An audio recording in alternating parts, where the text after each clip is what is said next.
आयोगाने 17 तारीख उमेदवारी अर्ज दाखल करण्याची दिली होती।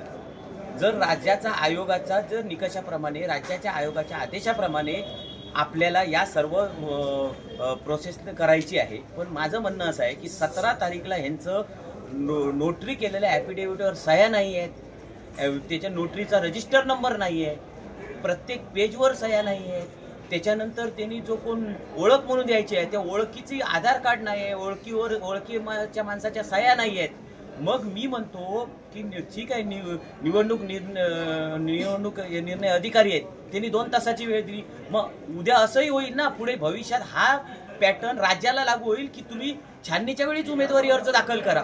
म्हणजे हे मला चुकीचं दिसतंय की राज्याचा निवडणूक आयोगाचे जे काही निकष आहेत, जे काही त्यांचे नियम अटी शर्ती आहेत, त्याची ही पूर्ण धूळधाण होते, अजिबात म्हणजे त्याचं पालन होत नाहीये। त्याच्यामुळे माझं तर सरळ म्हणणं आहे की मग राज्याच्या आयोगाचे नियमच बदलून टाका। तुम्ही सरळ 17 तारीख उमेदवारी अर्ज दाखल करून झाल्यानंतर 18 तारीखला तुम्ही त्यांना छाननीच्या वेळी तुम्ही त्यांना 2 तास वेळ देता, म्हणजे ही चुकीची प्रोसिजर राबवली जाते। या विरोधात आम्ही आमच्या वरिष्ठांशी बोलून कोर्टामध्ये जाण्याची आम्ही तयारी केलेली आहे, पण हे जे 2 तास दिलेले आहेत ते आम्हाला वाटतं की ते चुकीचे दिले आहेत। म्हणजे उद्या छाननीच्या वेळीच उमेदवारी अर्ज मी आता आणि एक अर्ज दाखल करतो, मग घेतील काय? मला 2 तास वेळ द्यायला सांगा।